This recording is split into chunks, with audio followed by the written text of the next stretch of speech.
کہ ایک لمحے میں ہمیں منتظرین امام سے نکال دیا. کیوں؟ کیونکہ اکثریت تو جانتی ہی نہیں. اب ہم یقین کریں کہ ہم اکثریت میں ہیں، ہم نہیں جانتے، ہم جان سکتے ہی نہیں.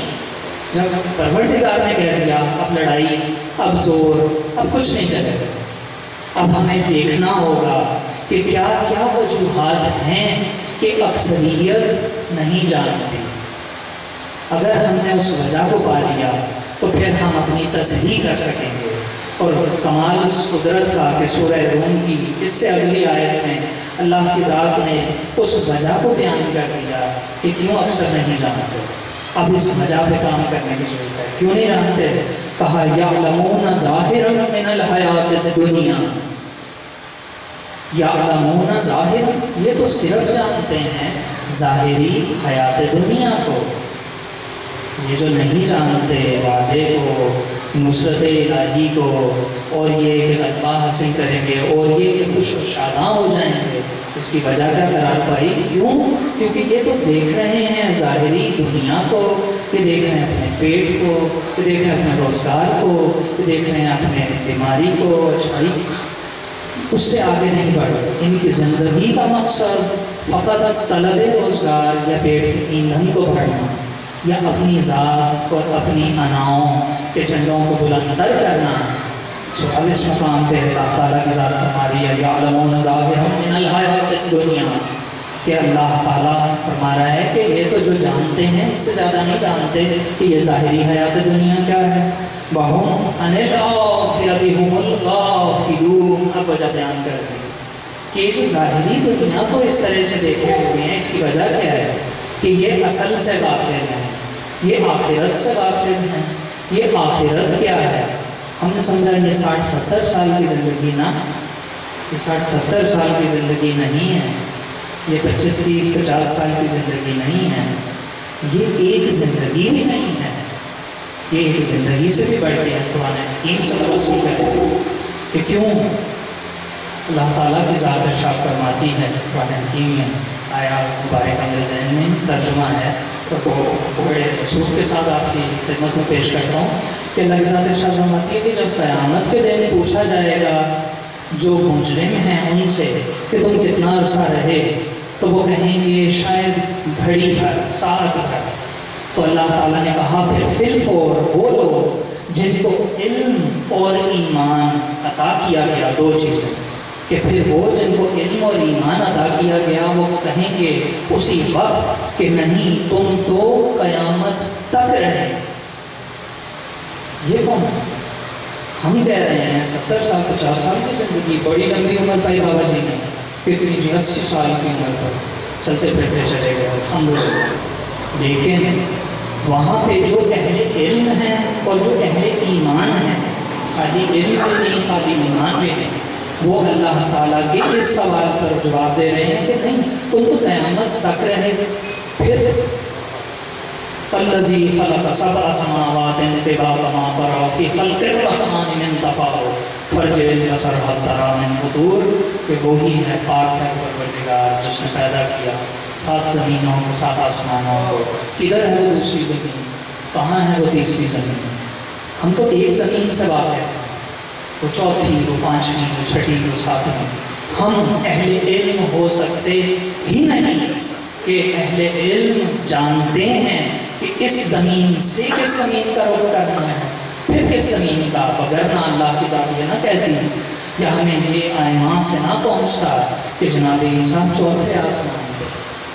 پوری زمین ہے کہ صرف مفروضی باتیں نہیں ہیں کیونکہ ہم نے سمجھ لیا کہ یہ قصے ہیں اور یہ کہانیاں. قرآن نعوذ باللہ قصے اور کہانیوں کا نام نہیں، عین حق ہے یہ چیز. اب آگے قدم بڑھتے ہیں. بسم اللہ الرحمن الرحیم. بلند تر صلوات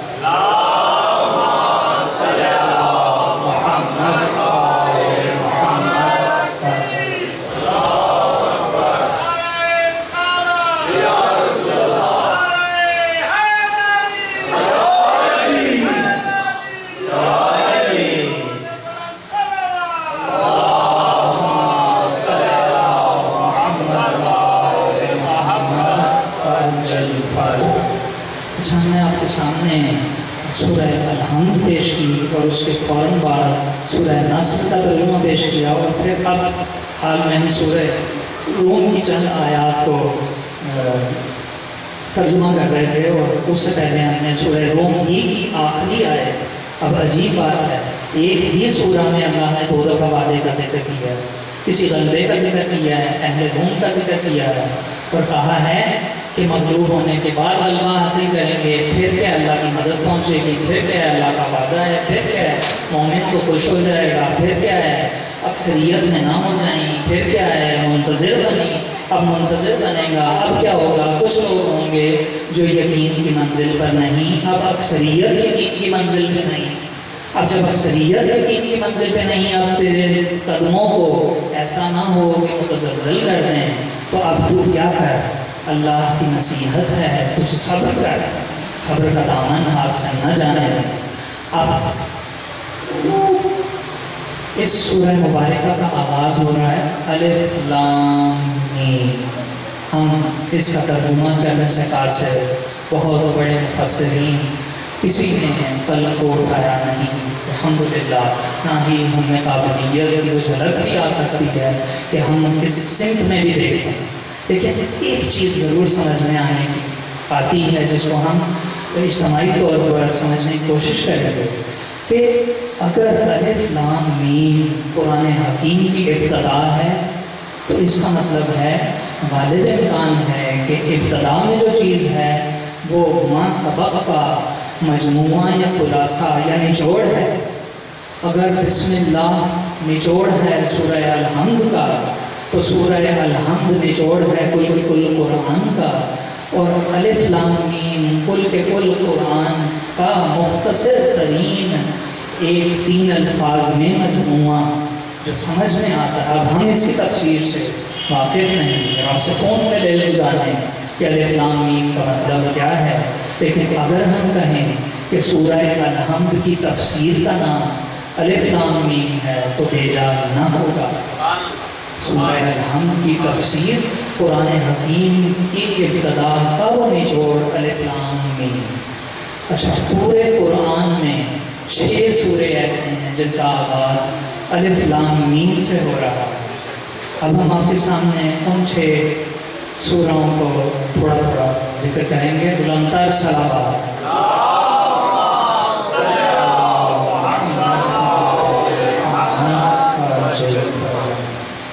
یہ 6 سورہ قرآن حکیم کے کون سے ہیں، اور یہ ہمیں ہماری سمت میں یعنی منتظر امام کی سمت میں مددگار ہو جائیں گے، ہمیں اس قابل کر دیں گے. ہم بہتر طریقے سے انشاءاللہ اپنے اس فعل کو جاننے کی کوشش کریں گے جو انشاءاللہ مقبول بارگاہ محمد و آل محمد ہوگا اور قرب الہی کا سزاوار قرار پائے گا.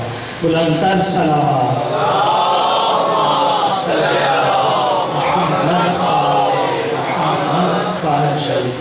اور لطافت قرآن حکیم کی یہ ہے کہ سورہ روم جس میں ابدی غلبے کی، اللہ کی نصرت کی، اللہ کی مدد کی، اللہ کے وعدے کا ذکر اللہ کی ذات کو بانگ دہل فرما رہی ہے، اس سورہ کے علاوہ کل 5 مقامات ایسے ہیں، 5 سورہ اور ایسے ہیں قرآن حکیم میں کہ جہاں پر جن کی ابتدا الف لام میم سے ہو گئی. اب یہ ہماری خوش قسمتی ہے کہ یہاں پہ بھی 5 کی نسبت آ گئی.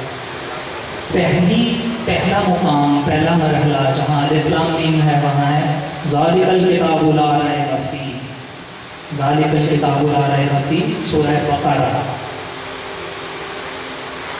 دوسرا مرحلہ، پہلے ہم تیزی سے گزریں گے اور پھر ہم ایک ایک کر کے مرحلوں پہ آئیں گے اور پھر اپنے نتیجے کی طرف انشاءاللہ پڑھنے کی کوشش کریں گے. پہلا مرحلہ سورہ بقرہ میں الف لام میم ذالک الکتاب لا ریب فیہ.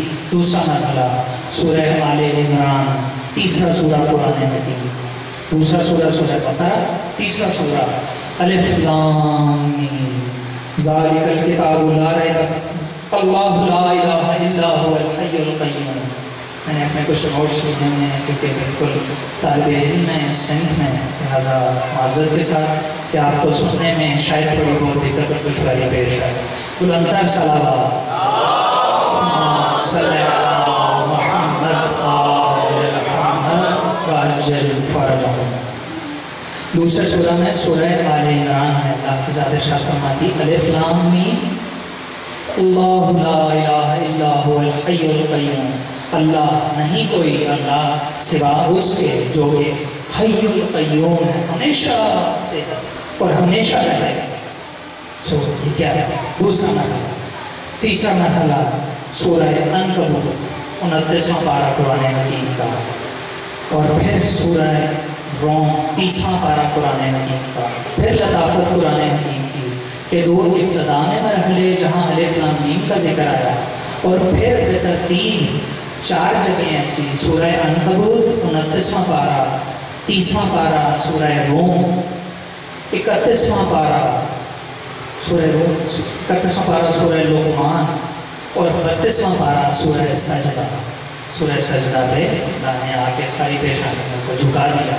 الف لام میم پہلے میں نے کہا ذالک الکتاب لا ریب فیہ ھدی للمتقین، دوسرے میں الف لام میم ھو اللہ لا الہ الا ھو الحی القیوم، اور تیسرے مقام پہ سورہ عنکبوت میں اللہ کی ذات نے فرمایا الف لام میم احسب الناس، اب رکنے والا مرحلہ ہے، اس پہ رکنے والا احسب الناس، الف لام میم احسب الناس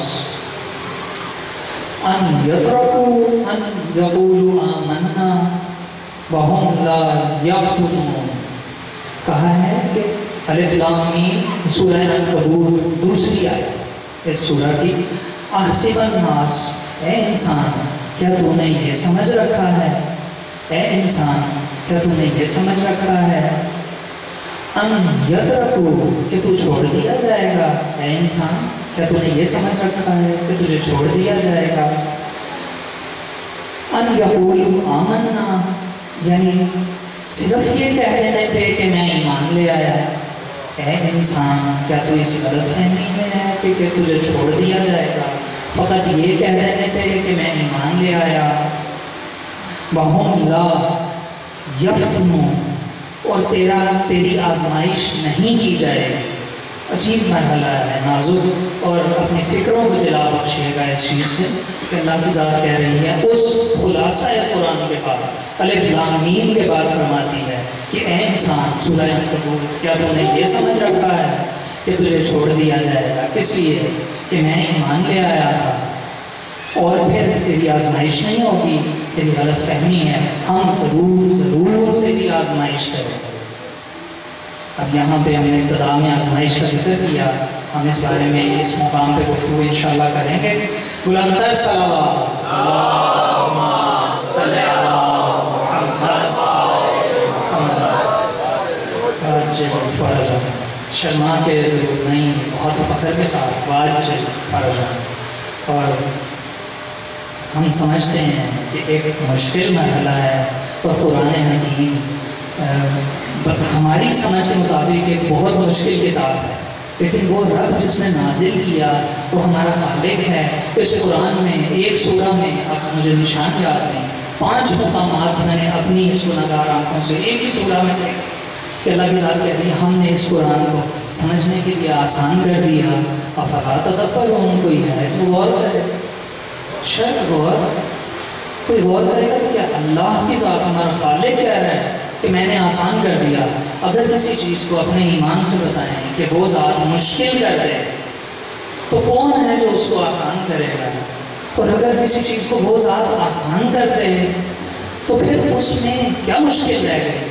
اب مصائب کا ایک بہت بڑا جملہ ہے، اس محفل خوشی کی محفل میں بھی اس جملے کو ادا کروں گا، کیونکہ یہ مصائب کا یہ جملہ اکثر میرا دل ٹوٹتا ہے اس جملے کو پڑھ کے، لیکن میں بیان کروں گا یہ وہ مصائب نہیں ہیں جو کربلا کے میدان میں تھے، بلکہ یہ اس سے بڑھ کر مصائب کا جملہ ہے جو اللہ کی ذات نے سورہ فرقان میں 30ویں آیت میں ارشاد فرمایا کہ روز محشر ہوگا اور نبی خطاب کریں گے اور پروردگار سے کہیں گے اے میرے پروردگار میری اس قوم نے اس قرآن کو ضائع کر دیا۔ مصائب کا اس سے بڑا جملہ کیا ہو سکتا، اور ہمارے رونگٹوں کو کھڑا کر دینے کے لیے اس سے بڑھ کے علل اعلان قرآن حکیم کا پیغام کہاں ملے گا افلا تدبرون، کوئی ہے جو